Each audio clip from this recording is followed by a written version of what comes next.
Hello, and welcome to Transforming Worlds. For me, the biggest failure, if I use the word strictly, is failing to learn. So rather than sitting down and talking about things, rather than trying to understand before we act, how can we carefully and safely act to then achieve understanding? In today's episode, we speak to Adam Lawrence, a customer experience consultant, comedian, and actor with a background in psychology and the global automotive industry. For years, Adam has been using his expertise in the world of theater, film, stand-up comedy, and storytelling to help organizations influence and impress their customers and partners.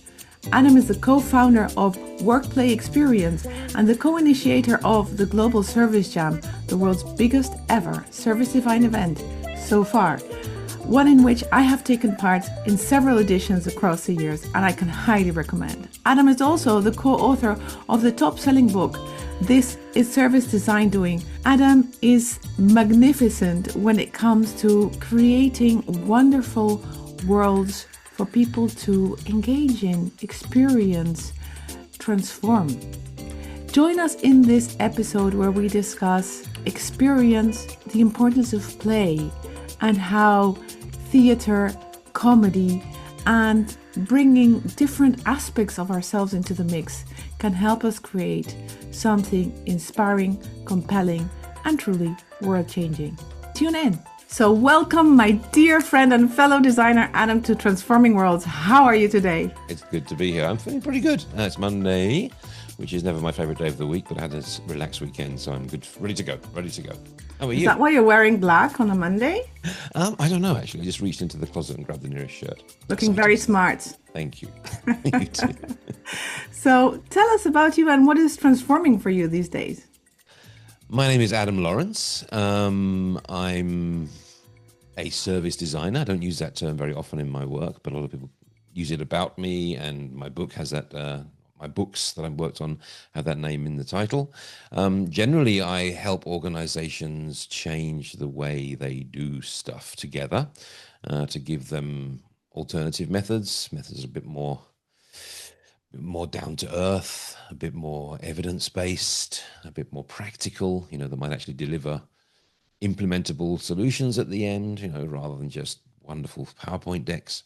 And some folks call that service design. My background's a bit weird. I come from theater. I come from psychology many, many years ago, comedy, stand-up, things like this. So I'm kind of one of those guys who's bounced around through various careers in life and ended up doing what many people call service design. I've co-written some books about it, as mentioned before, and I also co-initiated a very important, for me, thing, which is the Global Service Jam, which is a big global event which takes place every year, which has been said to transform many lives, which is always great to hear. I live in southern Germany, and at the weekend I like to hit my friends with sticks. That's very true. Especially the part where you talk about the jams having transformed so many people, and I can certainly agree with that. It has transformed me for sure. And tell us about what you're working on right now that is transforming. So there's kind of two things that we're working on.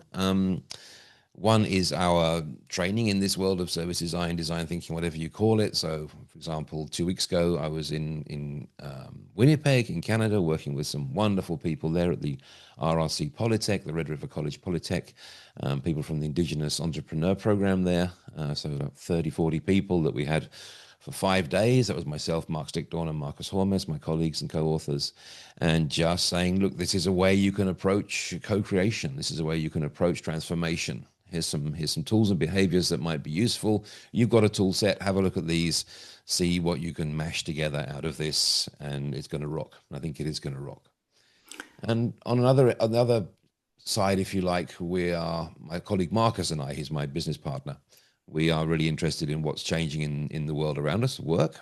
And there's sort of two big chunks there which kind of overlap. One is around facilitation, how we include people and help others to include people in the work that we do and give them different perspectives and so on. And a big thing right now, of course, boring, but AI. AI is huge, and especially how these two overlap. So Marcus is the co-initiator of a initiative called Teaming with AI, and it's about the effects that working with AI has on human interaction, human collaboration. So we kind of assume that most AI these days is set up to be sort of one person in front of one computer, but that's not the reality of how we work in organizations. We have teams. And then how do they interact with an AI or multiple AIs? How does that affect their collaboration, the arena that they're working in, the reach that they have inside that, and even their own attachment to their own work they're doing. So lots of overlapping things about collaboration and where it's going. And what's the common denominator? Obviously yourself, but from all of this kind of pinball career where you moved from psychology into the automotive industry, into theater, into training, into being interested in how people team up with themselves, with each other and with AI, what's the main thing that you would say is kind of the red thread throughout that triggers you, that makes you wonder, makes you want to do more and different things?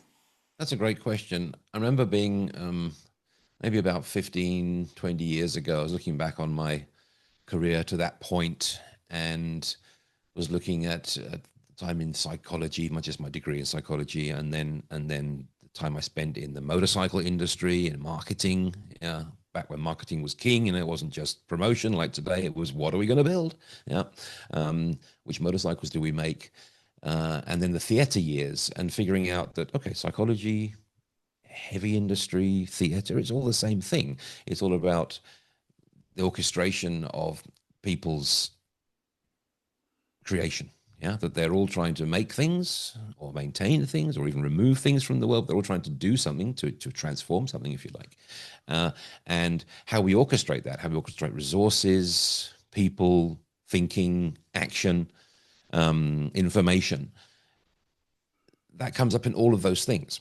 So that's the red thread, I think. I call it co-creation sometimes, value creation, but it's about how we can get better at that. And often the way that we do that is painful. It burns people. It's not good for the planet, et cetera, et cetera. So I think thinking about that and having alternative ways to do it, which people even enjoy doing, that fascinates me. Yeah, it does, and it shows also in your work and the work you do at WorkPlayExperience. I've really enjoyed every time I think about you and your company. A smile comes to my face because you've managed to attach this idea of continuous learning and kind of positive reinforcement as a tool for good. In ways that are very unique. In this podcast, we believe that design is to transform existing conditions into preferred ones. This is a definition by Herbert Simon, the late dean of the Carnegie Mellon School of Design in the US. And actually, Herbert Simon is also known as one of the forefathers of AI because he talked a lot about the artificial form of intelligence and the constructed world. And in the end, it's all theater, isn't it? It is, So, and especially when, I mean, I'm not doing so much theatre these days. I just last year stepped back from my last sort of full time permanent acting role, and now I'm just what they call a Springer in German, someone who jumps in when they need me. So someone got sick, can you come and do this play you did 5 years ago twice? Okay, send me a script, in 3 hours. Okay, that's fun. But theatre is an interesting word because for many people, the word theatre implies a falseness, a facade. We talk about innovation theatre, for example. I mean, it's not real. And as a theatre maker, that really puts my back up, because we say theatre is not dissembling. It's not fake. It's showing the truth. It's showing the truth in the way that makes that truth more accessible. A good actor or good actress is not pretending. They're showing another person they could have been. Yeah, Willem Dafoe has a nice metaphor about being a cabinet that opens different drawers. And normally I have these drawers open, but when I need to play this, I don't know, a crazy goblin villain or something, I open these drawers. Yeah, I need to play this damaged Vietnam soldier, I play these drawers. So that's really important to us, that theatre is about truth. And I find theatre has been a work a working form, a tool set that I've used all through my life. When I came into the world of what I now call service design, I called it experience design, first of all. The tool set I reached for was the one that I knew. So I don't come from graphic design. I don't come from product design. I don't come from posters and toasters. I come from theater. And so when I want to think, I don't reach for a pencil. I stand up and I say, okay, you play the user, you play the computer system. Let's see what happens. Have a conversation with each other and move through this space. See how it works for you. And that's, for me, absolutely fascinating, because it adds to the usual channel that we have, which is words, words, words. If I can quote Hamlet here, that we use, that words are dominant in our world of work. And you've got books behind you, I've got books behind me. They're amazing. Words are an amazing tool, and they dominate. The people who run our organizations are word strong. The thinkers express themselves through words, most of them. And that's a pity, because there are people out there who are not word strong, but who can express themselves through movement or through creation of something or through doing a thing, and just showing by doing. And they often get kind of ignored by our organizations. So I think theatre is a very interesting tool to mobilize and empower a whole bunch of different co-creation partners. You talk about truth. What is that? Oh, okay, we're on philosophy. It's only 10 minutes in. Well, there are lots of different truths and so on. But in our work, let's say on a very simple level, it's getting closer to what is real rather than what we assume. That's beautiful. Because there are so much.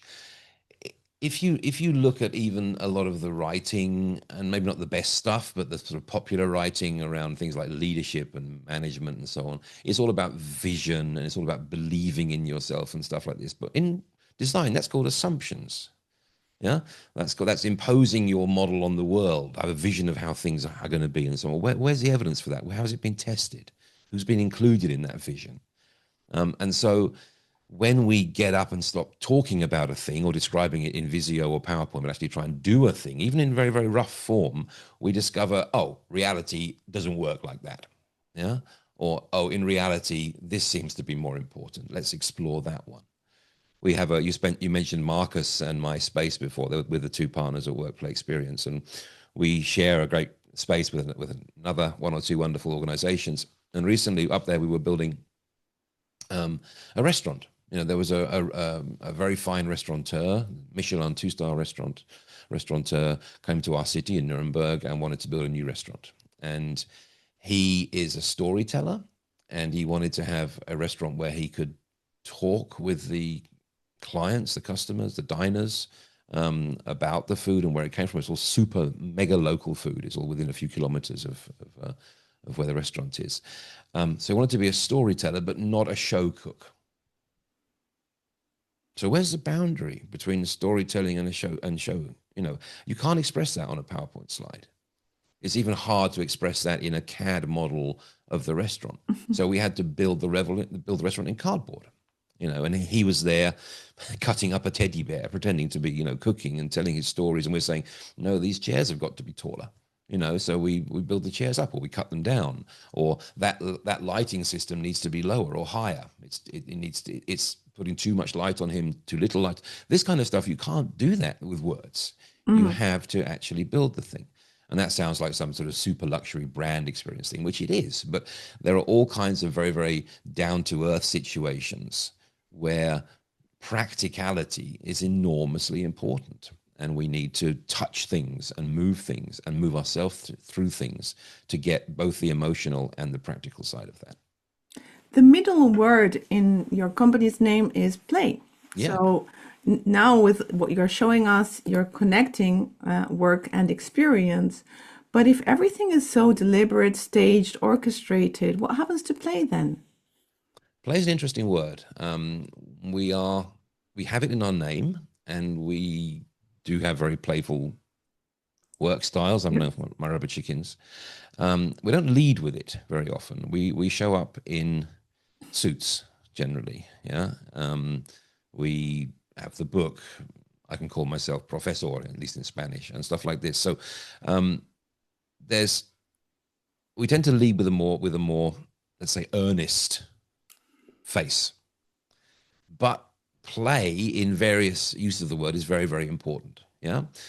Marcus, my business partner, is a prototyping expert, one of the best in the world, I think. And he talks about making things playable. That doesn't mean making them playful. In that case, it means you can run it, like play on a cassette recorder or play on a on a video clip. Yeah, it means you can actually run the thing. You can play through it. That's one use of the word play. Another use of the word play is a theatre play, which is a script and might be very, very strict. Yeah, but then the director, the actors, and the audience and the space co-create something out of that through being maybe a bit more playful, by certainly by playing around with it. And yes, playfulness is part of that as well. Being silly, having rubber chickens and so on, that can be super, super helpful. Often when we're working in organizations, especially when there are ideas in the room, ego becomes a massive problem. Yeah, there's all kinds of psychology around this. When my ideas are attacked, I feel attacked and so on. Even if they're criticized, I feel criticized. People get defensive. They want to protect their vision. There it is again. Yeah. And being playful, not taking yourself too seriously, is a super, super strong antidote to ego. If you can help people play together, and it's in the sense now of being playful, of being light and cheerful about things, even if it's a serious problem, they deliver better work. You know, I don't want to be accused of not taking the issues seriously. We always take issues very, very seriously, but it's very, very helpful if we don't take ourselves too seriously. Do you think that capacity for play, is that an innate capacity? And if so, where does it get lost? And how does it benefit from facilitation? I think it is innate. And it seems to be, you know, if I dig back to my old psychology degree, which was back when dinosaurs ruled the earth, by the way, if I go back to those days, I mean, play seems to be one of the most important ways through which at least higher mammals and some other organisms learn about the world. Yeah, they try things out in low stakes situations, yeah, and see what works and what doesn't, which is exactly what we're doing in design. We're trying to try things out in low stakes situations by prototyping, by researching, and so on. So I think it is a capacity which is in all of us. And yeah, I think basically our education stamps it out of us. I mean, I know that's a cliche, and there are folks who said it much better than I have. But we do have, in most of the world, a very regimented school system that comes from the industrialization period of having delivering people, you know, once a year at the same age out of a system like this, no matter what their ability, you know, learning in groups, often usually decided by age rather than by anything else, and designed to have the kind of skills that seemed useful to people about 150 years ago, you know, which often don't include being playful. They include lots of learning and learning by repetition, learning by reading and stuff like this, less than learning by experiment. Even when we do experimentation, that's in a sort of scientific model where it's a controlled experiment and stuff like this. There's very rarely just go out there and mess around and see what happens. Yeah, that happens at the weekends. So we sort of develop this dichotomy, I think, in our heads of you know, this is we talk about freedom and structure in my work. You know, when structure is when I need to get it right, I need to follow the rules, I need to be reproducible, I need to think hard and so on. Super, super important most of the time. Yeah. Not putting that down. Somebody building a nuclear power station by my house, I want to think really hard, think about the future, follow the rules, etc., etc. Yeah. And then at the weekends, we just try stuff, we mess around, we don't take ourselves too seriously, we give it a go, we follow our gut. Yeah. And that's also a super useful behavior other times as well, also at work. When we're trying to figure out new things, we need to mess around. We need to do lots of, to put it in structured language, to do lots of low stakes experiments. Yeah. And we sort of separate those. And we have the sort of Monday to Friday and that Saturday, Sunday, or Friday evening to Sunday evening mindset, which I think is a real pity because both of those are super useful. There's nothing wrong with either the structure or the freedom, But when we can't combine them, that's a problem. One of my backgrounds is improvisation. I spent a lot of time as an improvising actor, usually in long form improvs. And we talk in improvisation about freedom within structure. Yeah, so what are the structure that we give, which gives people the safety that they need to feel to be able to be playful? Yeah. And that's a really, really important part of my work, building safe space. In theatre, that's a huge thing, the safe space concept. At the jams, it's very, very big. We draw a structure around it. We say, this is just 48 hours, go crazy, see what you find out. Yeah. If nothing comes out of it, big deal, maybe you learn something. But then Monday, you can back to work and you can be a straight thinking person again. Yeah, that's great. That idea that it's a limited space or limited time frame or limited context, like just in this project we'll try something different. That really helps people. Yeah. And also people who've been working in a structured way for decades, maybe, if you come along and say be different, well, that's not appropriate. It's an attack on who they think they are, attack on their identity. And what they've done has served them very, very well. So rather than saying be different, maybe we say, here's some alternatives you want to try. Yeah, that you can add to your existing toolbox, not to replace it. It's great, most of it. Yeah. Or be different in the next minute, the next hour. Exactly. Yeah. Try this in this project or in this room, in this physical space. I'll do it differently. Things like this. Lots of ways to do this, but it's very, very important, I think, because most of the reasons why innovation, transformations fail are because people try to change the organization using the same behaviors they used to run the organization. That's a fundamental error. Yeah. You talk about failure. What is failure to you? Failure is an interesting word because it often gets sort of buzzed around a lot in innovation. You need to fail fast, fail early, fail cheap, stuff like this. Yes, and why use that word? Why not call it learn fast, learn early, learn cheap? Yeah. Failure is one of those words from that weekend thinking, from that messing around thinking. And it's kind of a useful word that you and I can use as technical language between us, and we understand what it means. It means I had a negative experimental result. Yes. Great. Yeah.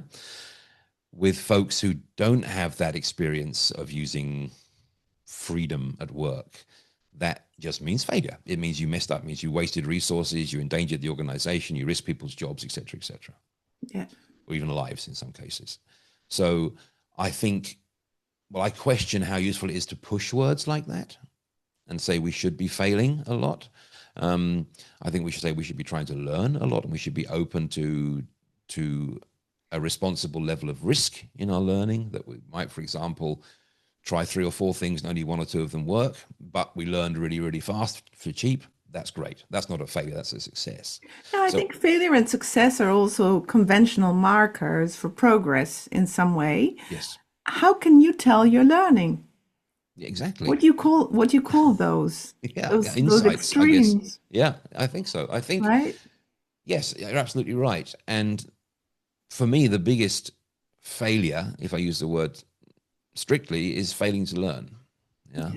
That we, and I'm very guilty of this myself, that we keep applying the same methods all the time because they're familiar and safe, and we feel that we have some status within them, maybe because this is my thing, this is what I do, and then someone comes along with new things and we put them down rather than trying them, or we say that won't work here, and when does that happen to you, Adam? I don't recognize that in how I know you. Well, I've come to know you over the years, so no, I'm an old stick in the mud. I mean, a great example is when COVID came along, and when COVID came along I was very emphatic, almost dogmatic, that the kind of work that we do in design, which is very full-bodied, very physical, very movement-based, very extroversion preference supporting, that this kind of work would not work online, that we couldn't do this. Yeah. I remember one of the things that I teach, which is super fun, by the way, one of the things I'm exploring is about how we can use theatre techniques more in design projects. And I do that with a colleague, Annalena Kuna, who's a brilliant woman, a director. And when suddenly COVID hit and, I had to buy all these things I've got around me here, this stuff and so on. Yeah. I said, "Oh, we can't do that course anymore. We can't do that online." She said, "Come get over yourself, you know. It'll be fine." And I said, "Oh, you know, it's about and you know, being monkeys in a room together." And she's like, "It'll be fine. Let's just try it." And she was totally right. I mean, she was totally right. We did this thing online. Yeah, it's different, but it completely worked. And We what did you do. learn? I learned to not take myself so seriously. You know, to let go of things. That things can exist in a different form and still have very, very strong and mighty value, even if it's a different one. I mean, we do lots of. There's a technique that we use called playback theatre, which is a technique that actually comes from sort of community work and therapy and stuff like this, where someone tells a story and a group of actors then play back the story to that person after a very, very short discussion, very short rehearsal period, minutes. They come back and they play this thing back to the person. Then there's always 30 seconds of silence to respect the story. Then you ask the person, "Did you see your story in what we just showed you?" Yeah, and it might be an attempt to play back realistically. It could be abstracted. It could be all kinds of things. Yeah, and then the person says, "Yeah, I saw this. I was missing that, or there should be more of this or less of that," and you iterate on this to try and get an understanding of their story and help them understand it as well in some cases. And that's a super, super interesting design technique. I mean, usually if you want to get deep understanding of somebody, especially if we have a few low value respondents, very, very few people who we can talk to, who have really interesting stories that might even be painful and stuff like that, what we do is we call a psychologist to come in and talk to that person, which is fantastic. Deep psych interviews are great. And then we have to transfer that knowledge from the psychologist back into the team. And there's a lot of loss there, yeah, because some of these things don't fit into words again. But if the team plays through that story several times and learns what it feels like, often they'll achieve an understanding which they share with the story owner, which goes beyond the verbal. That sounds very woo, I know, but it's there. It's a gut feeling. It's an understanding which you can't express in words easily. So I love that method. We're playing around with it quite a lot. And I thought online, no way. That can't work. I mean, let's try it. And we did it, you know, on Zoom, one of these platforms. And so it was, you know, 4 little windows, the team playing this scene back. I remember it being a story about a customer service guy going to visit a customer and driving to see this customer down the motorway. Yeah. Now I live in Germany. When I think of driving down the motorway, I think of, you know, quite well lit. Then there's the McDonald's, an industrial estate, and then there's a suburban area, a bit of countryside, some expensive bridges. You know, it's quite an artificial human-shaped environment that I drive through. But these folks were telling a story that took place in the northern half of Finland, and he just put up a picture behind him of just a forest road, and suddenly your idea of driving for 3 hours became so different. You know, the fact that he drove 3 hours to see this customer, you know, what went through his mind during those 3 hours is very different that would go through my mind in 3 hours driving on the very busy German Autobahn. Yeah. And he could have explained that, but just having that picture behind him using some, you know, Zoom background was absolutely transformational in how we understood the story. Yeah. So there's always a way we can do things. And that was one of the things that I've had to learn. Yeah, I wrote that down as you said it. It can exist in a different form. The very definition of transformation going across form. And it looks like from a theatrical point of view, your props, you know, just went on steroids. Yeah. Like there were so many props, right? Absolutely.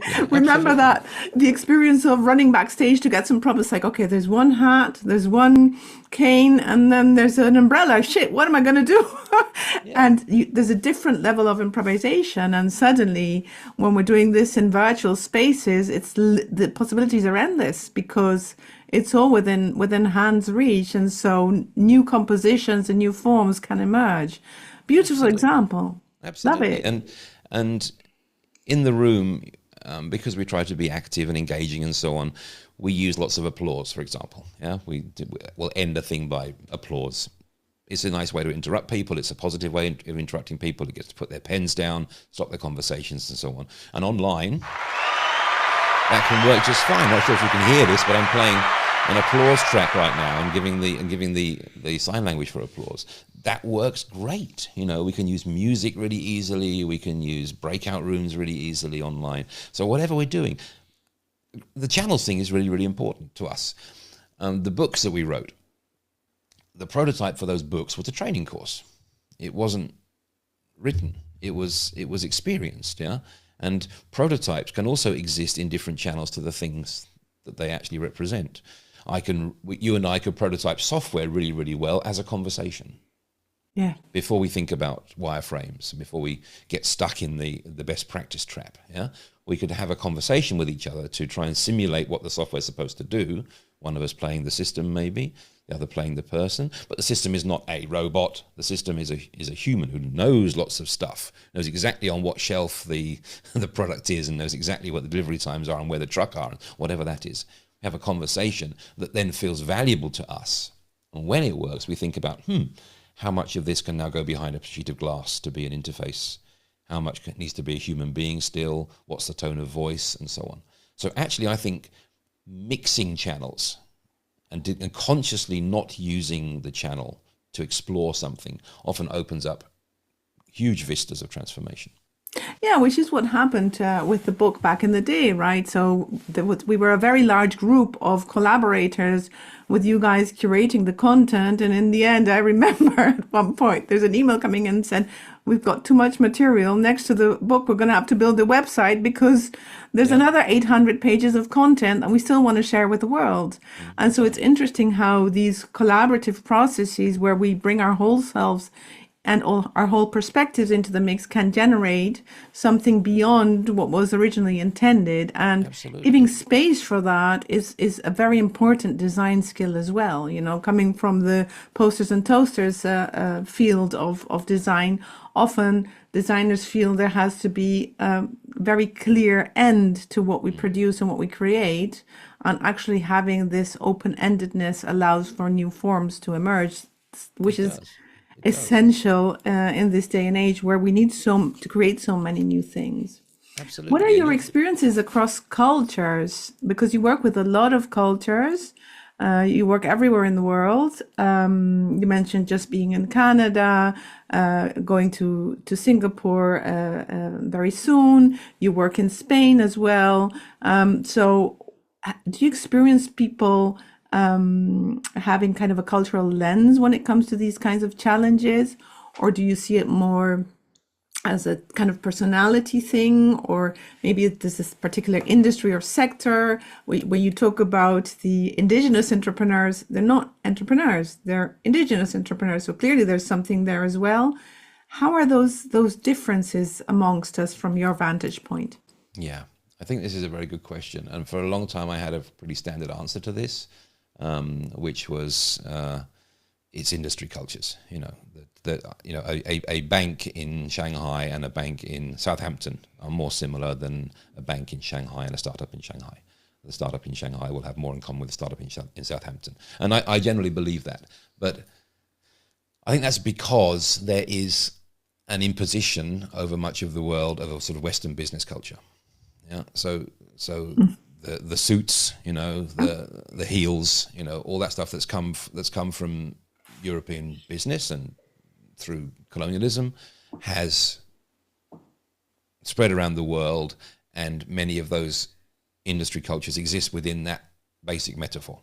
When one of my first experiences with different cultures was working in Japan as a young man, and there in Japan you kind of, at least back then, you had this sort of Western business culture which was imposed over a Japanese culture, and people would live in both of those worlds very, very masterfully. Yeah, so folks would be extremely on time for an appointment at work because that was, you know, Western business culture was you were on time. But for a private appointment, they might show up a couple of hours late and not say anything about it. Yeah, because something important had happened. Of course, otherwise I would have been here, and you wouldn't need to explain that. So they were living in these two worlds at once. You know, people in Central America and Mexico, for example, Latin America, talk about, tiempo americano, tiempo mexicano, with the different understandings of time, because there's that imposition of the suit and the heels of the European business culture over this thing. And that often is the world we exist in. But I think there is an increasing, at least in my own practice, and especially since being in Canada recently, there's an increasing awareness of what's underlying that. When we were in Canada working with these amazing, wonderful professionals there, for example, a lot of the basic assumptions that we have around our work caused pain for people in the room. Yeah. Some of that was as simple as language, using a word like research, which is a very common technical term that we use in our work a lot. Others say discovery or empathy. We tend to use the word research. That can be a painful word because it's seen as being extractive, and there are cultures from whom much has been extracted. Yeah. And even being a research subject is very different in a context where historically people have even questioned your humanity. Yeah, so that's a massive thing. Linear thinking is quite a Western thing, rather than cyclical thinking that we see all over the place. And so the models that we base our work on, I think I need to do more to understand how underlying cultures change that. Yeah. So it's a complex question.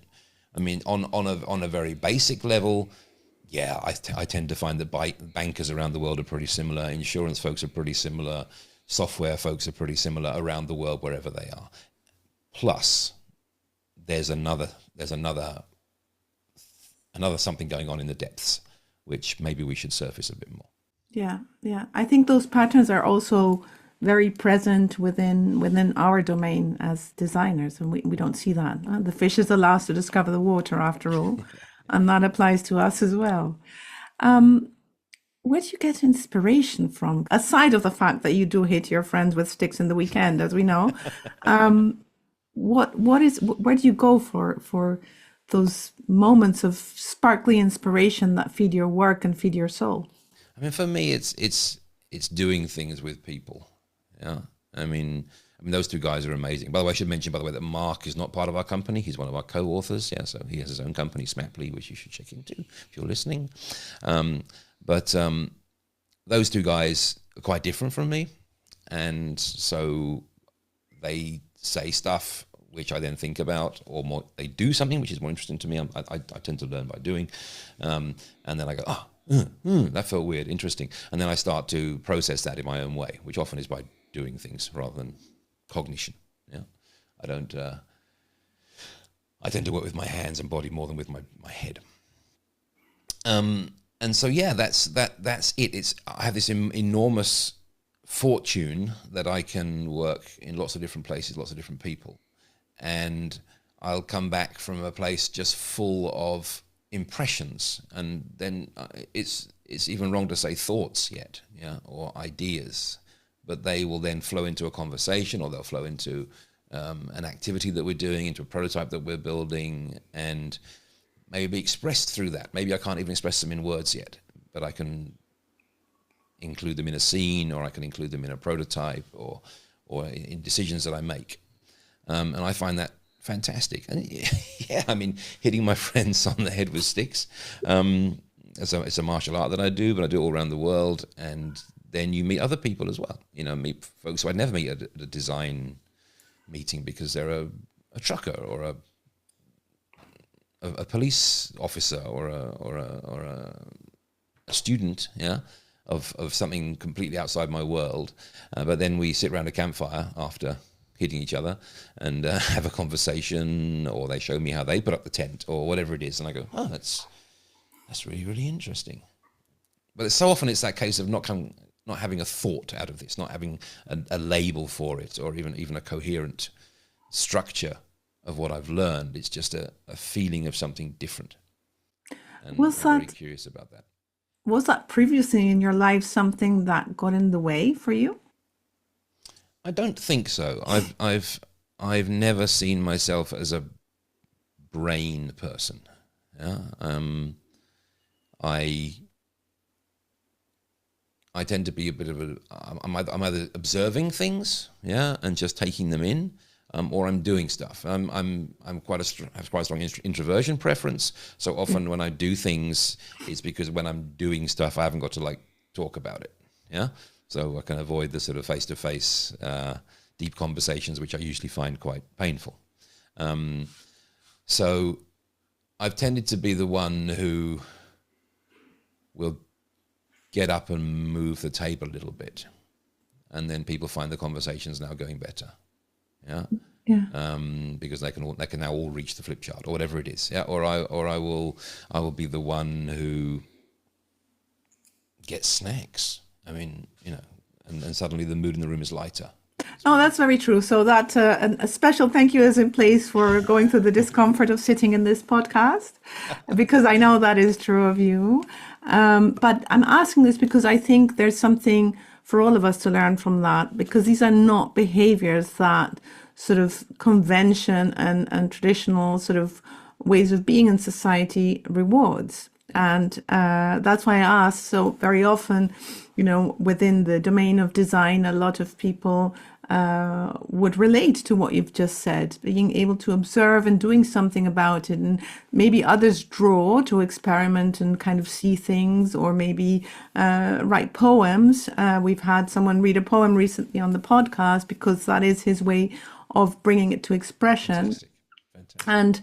And usually, it comes from some kind of struggle that ends up with us reconciling with ourselves, and this being our ability to bring a little bit of that transformation into the world, a little bit of that change by, I think one of the things that characterizes you very much is your appreciation for difference.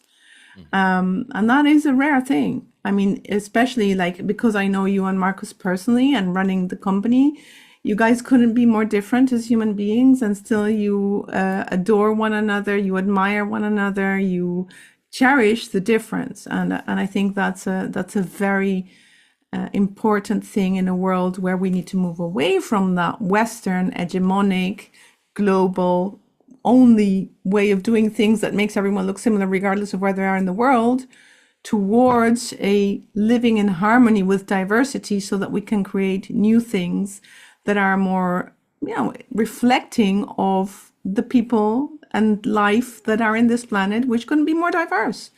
So I think I wanted to mention that especially because I think it's a rare gift to be able to do that.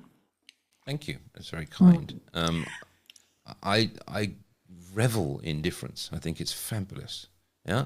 And there are limits, of course. There are things that I don't think are okay. But different worldviews, I remember absolutely. I do a thing every once or twice a month. Everyone's welcome, by the way. There's a thing called co-creation backstage, where we just have like a water cooler moment online. It's like wherever you are in the world, you can drop in. It takes about an hour. You can stay for 5 minutes or the whole thing, whatever you want to do. And we say, what's going on, and we share a question, and we share a thing we've learned with each other. It's that water cooler moment. And I remember once a wonderful, wonderful colleague there from South Asia, came with a question, and she said, I've got a question this week for my 10 minutes. When you think about messing up in workshops, when you think about you make a mistake in a workshop, how do you relate that to resurrection and your future lives? And I just went boom like this, because this is just so outside my worldview, and it's so much within hers, and that was just an absolutely fascinating moment to say, yes, let's talk about that. Give me something which I've got no handle on whatsoever, apart from a very, very limited understanding of someone else's religion, but just let's take this thing which is very much part of my day. I talk about it all the time. What happens when it goes wrong? That's like bread and butter to me, and let's take a totally different lens on that, a very metaphysical, very high end, very unfamiliar, uncomfortable for me lens around that one. And that's what we live for, I think, or at least me. These moments of seeing a thing from an utterly different point of view, and seeing new things in it, or having what we thought before confirmed. Well, either doesn't matter.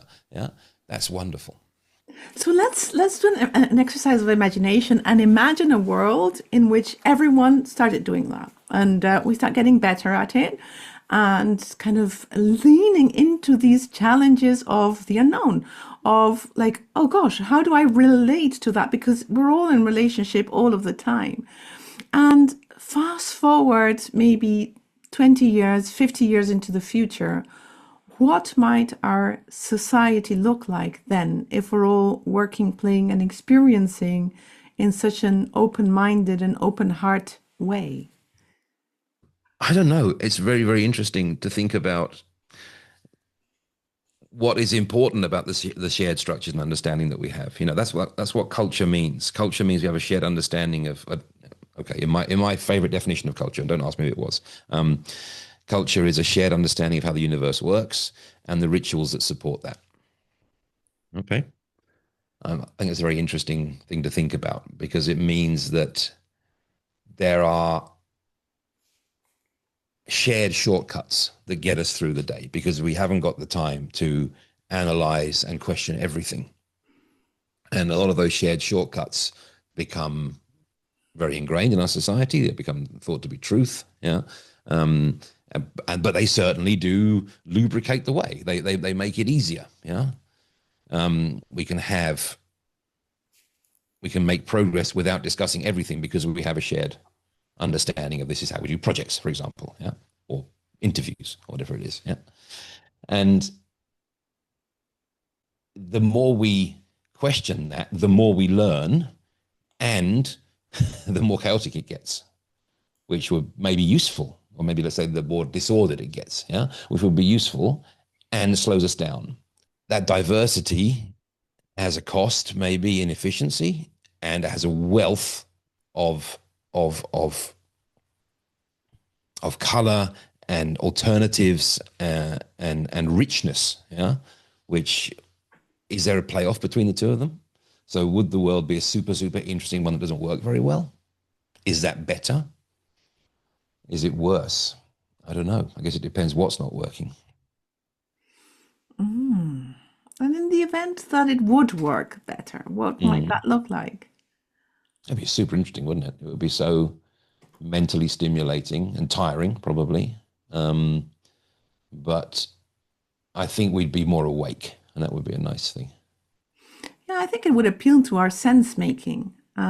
Instead of sort of the sense being handed over to us in prepackaged little boxes of content, it would be more effortful if we were to try and make sense from our mind.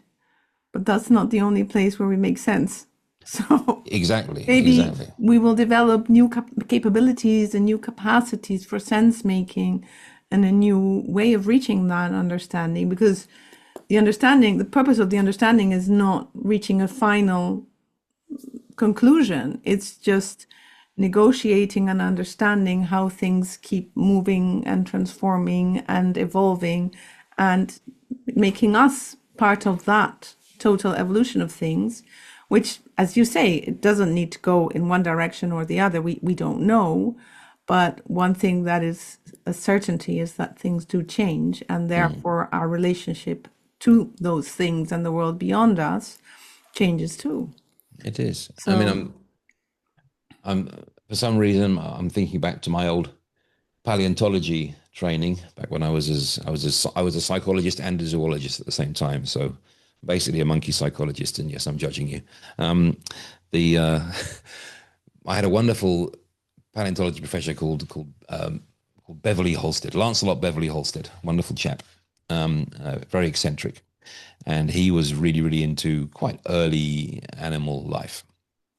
So sort of Silurian stuff like this, cartilaginous fishes and so on. He was also on TV as the dinosaur guy because he was so eccentric and crazy looking. He's like, dinosaurs, that's 400 million years after my period, but whatever. Yeah. Yeah. So, and we learned about a thing called the Burgess Shales, and the Burgess Shales are a set of fossils that can, from a very quite a short period in time, geologically speaking, which show this absolutely amazing explosion of the most incredible different life forms. Yeah, and there's these organisms there, and it's like, how the heck does that work? I mean, they're really good fossils. Many of them, you can really see the organism, and you're going, this is, is this a fish? Is it an insect? Is it an arthropod at all? You know, there's a whole just nuts stuff, and it's all the wrong size. How can it be that big and work like this, and so on?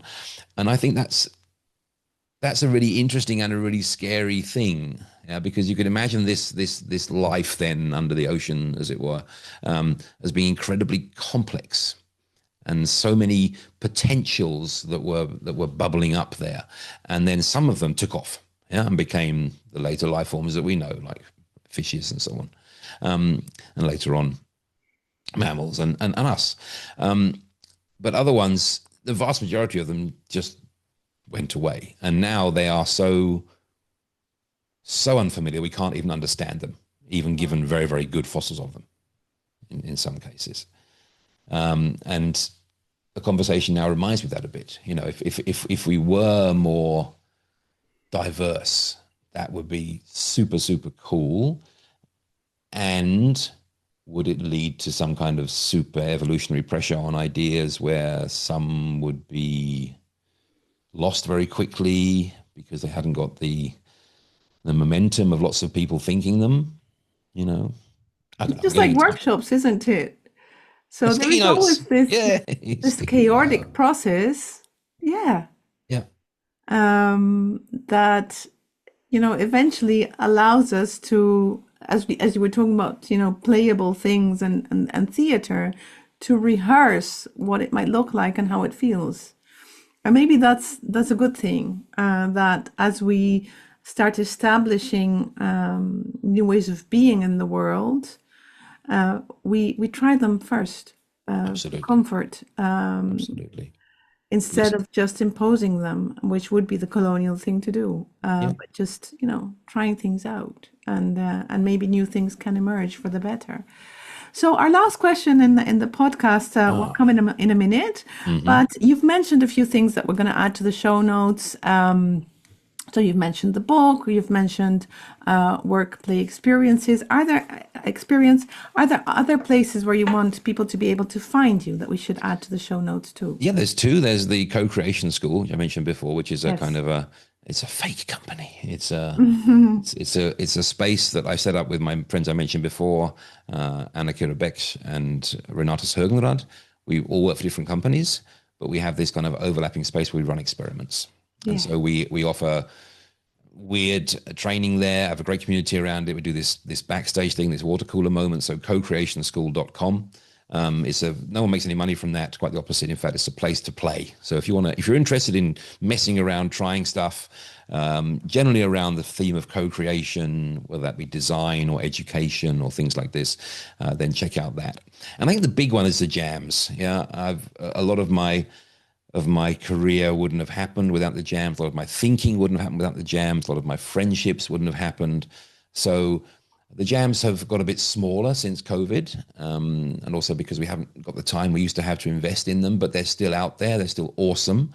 So we have the Global Gov Jam in November and the Global Service Jam around March. And each one is a festival of doing, not talking, we say. So there's still lots of talking happening, but people come together in locations around the world, physically or digitally. They get a shared challenge from us at the beginning of their 48 hours or less that they're going to work, and then they play with that. They take this challenge. They say, what's the problem behind this? They go and do guerrilla street research and talk to people and see, is it a problem at all? Is it just my assumption? They try to think about solutions. They build solutions, prototypes. They test them out on the street again, and they learn a lot. They learn a lot about themselves, actually, of what kind of work they enjoy, who they can collaborate with. They learn techniques, which are really, really useful in all kinds of transformation, co-creation, and things like this, and have a good time. which I think is really, really important. People say, I did 4 weeks work in a weekend and I had the best time. How can that work? And you think, well, that's a really interesting question. Yeah. They're free, they're open for everyone. And you have how many locations at the moment? Very many. Well, the next jams are just winding up. So the first Gov jams for November are going to be coming online quite soon. Our biggest ever Global Service Jam was getting towards 150 locations. Yes. And that was scheduled for March 2020. So you can remember what happened back then around most of the world. That one never quite happened. But now we're not as many as that, but there's still a good variety of them. And what's really fun is the jams tend to sort of interlink. So your jam in Chile might link up with one in China and, you know, have conversations, have some Zoom calls, say, what do you think of the theme? What methods are you using? Let's do a dance off. All these kind of things happen. It's a wonderful way to meet people and stretch your options a little bit in terms of the way you work. So globaljams.org. Sometimes there's a small fee for taking care of things like rent and food and stuff like that, but no one makes any money from it. It's a non-profit thing. Yeah. Yeah. Okay. So the last question. I'm terrified of this question. No, don't be. You're supposed to be wise now. Okay, I'm not wise. Oh, you'll improv your way through it brilliantly, I'm I'll sure. make something up. And no, it's actually a question that comes from Change Ahead back in the day. So it's been 12, 13 years since then. And it's a question that's about dealing with the unknown. So if we're going into unknown territory, which by goodness we are at this moment in the world, then one thing is clear, and that's we don't have answers. So if you want to start by having an answer, having certainty, knowing what's going to happen, what you're going to do about it, then you're fried, because that's just not a possibility anymore. Which means that we have to enter the unknown with questions. And from the work that you do and the way you do it, what is the next question that we would have as we look into the future? I think it's a how question for me. Yeah. And let's play to my own prejudices and preferences. So it's how can we discover while using less words or fewer words? Yeah? How can we discover this using less of our brain, or less of the verbal part of our brain and more of the other parts of our brain and body? So if we're facing a question, how can we get out and explore the question by getting out of the building? How can we build something which would test our assumptions around it, or even form our first hypotheses around things? So it's coming back to the jam and the stickers, the doing, not talking, the motto of the jam. When we're facing something, our tendency is nearly always sit down and talk about it. And that is a very useful mode of working, which tends to almost always empower the same people over and over again. So rather than sitting down and talking about things, rather than trying to understand before we act, how can we carefully and safely act to then achieve understanding? Yeah. Maybe we'll come to new conclusions and new ideas in doing that. Yeah. Maybe. Beautiful. Let's do that. Thank you so much. I love your work. I love what you do. I know Likewise. It's changing the world. And I thank you for sharing that with our audience today. Thank you for having me.